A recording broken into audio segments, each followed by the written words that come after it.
let's talk about the wedge theory at the plate. So point one, starting position, right? Our catcher, we know, is going to go forward to the front of the plate.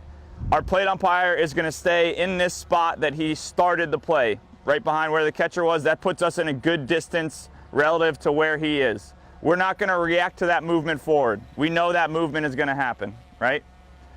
That movement takes him into his starting position. I'm in my starting position. You can see it's still that comfortable 6 to 8 feet away from the base, which is what you can really employ at any of the bases, and maybe even slightly closer at first and third. He goes straight forward, we go straight forward, because now we know that as he receives the ball and starts to come back to the play, we can move into the play like this, right? And if it continues to become a more severe swipe tag, he continues to reach, we continue to move.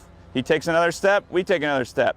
And just like I showed the one group at first base yesterday, some of these plays turn into a circle, a chase. And if he's chasing the runner, we're going to chase the catcher, and we're going to stay right off of his inside hip.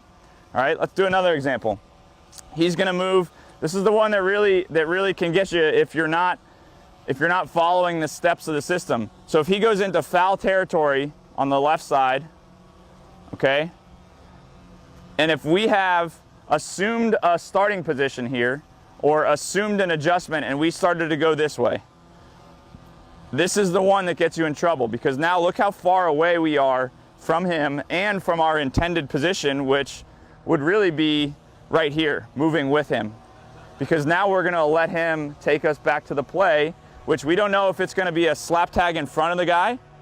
Give me a runner here. If he's going to slap it in front of him, and then this becomes a really good spot, looking at it right here. Or if the runner's going to try to avoid the tag, and now it becomes a more severe swipe tag, which can continue to develop, and then I can continue to adjust to, right? So it's really hard because you've been taught to assume a play is going to assume a certain type of play. And most of those types of plays in levels below professional baseball, and really including professional baseball now because of the collision rules, are swipe tags, because you can't have contact, which means that you're going to have a runner who is bowing out to avoid that contact. And so when you go here, a lot of times this ends up working out for you. But like Chris was talking about yesterday, those are the 95% plays. Those are the plays that anybody can get right. What we're trying to teach is for those 5% plays that develop in a way that you need to put yourself in a position to be able to react to them. And using this, applying these techniques is going to do that for you.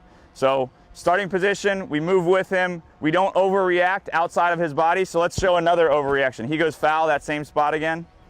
He goes foul. The overreaction here, right there is good. The overreaction here would be to go outside of his body, this way, right? There's nothing for us out here, because we know if the catcher is on this side of the play or the plate, the play and the runner is going to be on that side. The runner's not going to run into him.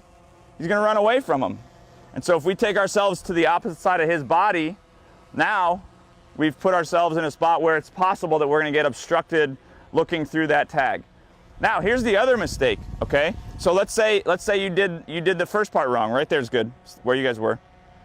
Here's the other mistake. If I've adjusted this way, now there's the possibility of me crossing the other plane of this play, which is the runner's body, okay? So if we have Jim coming in, and there's become some sort of reaching tag, and I've put myself over here, now I've gone outside of the runner's body.